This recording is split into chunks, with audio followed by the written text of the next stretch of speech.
Welcome to EFL Listening Channel.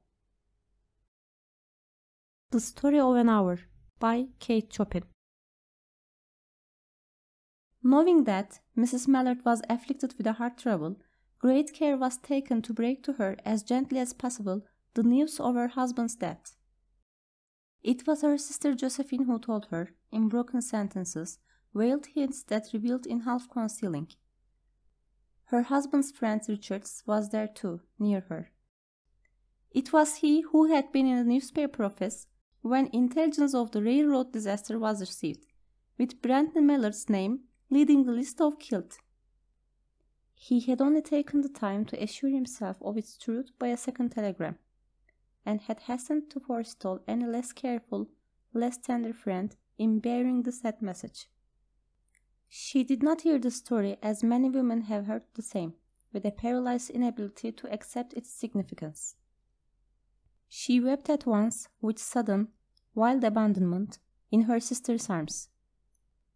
When the storm of grief had spent itself, she went away to her room alone. She would have no one follow her. There stood, facing the open window, a comfortable, roomy armchair.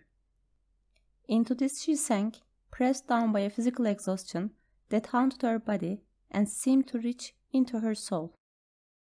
She could see in the open square before her house the tops of trees that were all aquiver with the new spring life.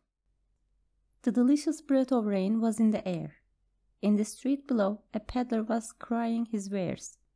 The notes of a distant song which someone was singing reached her faintly, and countless sparrows were twittering in the eaves. There were patches of blue sky showing here and there through the clouds that had met and piled one above the other in the west facing her window. She sat with her head thrown back upon the cushion of the chair, quite motionless, except when a sob came up into her throat and shook her, as a child who has cried itself to sleep continues to sob in its dreams. She was young, with a fair, calm face, whose lines bespoke repression and even a certain strength.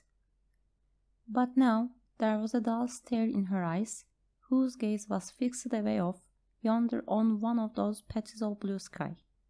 It was not a glance of reflection, but rather indicated a suspension of intelligent thought. There was something coming to her, and she was waiting for it fearfully. What was it? She did not know. It was too subtle and elusive to name.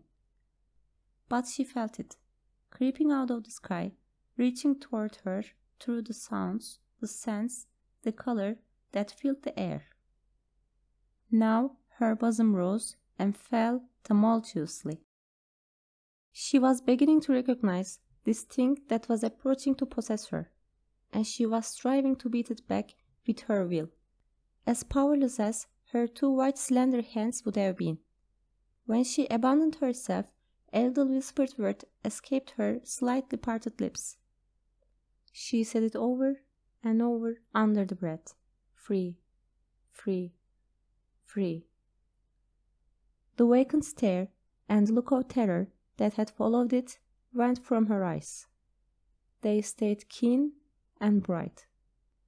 Her pulses beat fast, and the coursing blood warmed and relaxed every inch of her body. She did not stop to ask if it were or were not a monstrous joy that held her. A clear and exalted perception enabled her to dismiss the suggestion as trivial.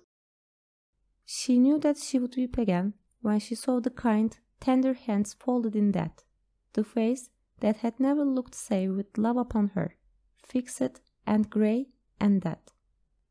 But she saw, beyond that bitter moment, a long procession of years to come that would belong to her absolutely, and she opened and spread her arms out to them in welcome. There would be no one to live for during those coming years. She would live for herself. There would be no powerful will bending hers in that blind persistence with which men and women believe they have a right to impose a private will upon a fellow creature. A kind intention or a cruel intention made the act seem no less a crime as she looked upon it in that brief moment of illumination. And yet she had loved him, Sometimes. Often she had not. What did it matter? What could love, the unsolved mystery, count for in the face of this possession of self-assertion, which she suddenly recognized as the strongest impulse of her being? Free, body and soul free, she kept whispering. Josephine was kneeling before the closed door with her lips to the keyhole, imploring for admission. Louise, open the door. I beg, open the door. You will make yourself ill.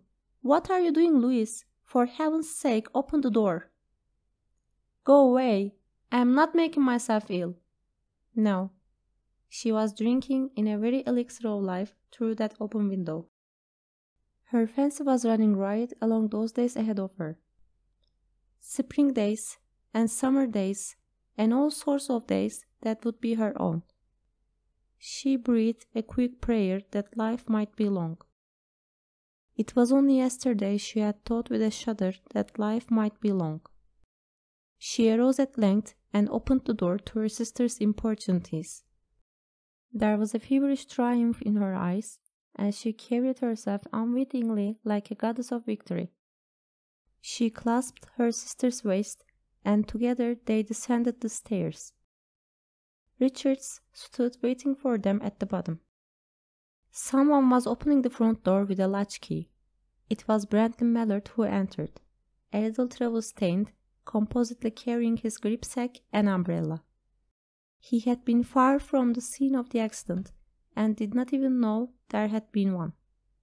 He stood amazed at Josephine's piercing cry, at Richard's quick motion to screen him from the view of his wife. When the doctors came, they said she had died of heart disease, of the joy that kills.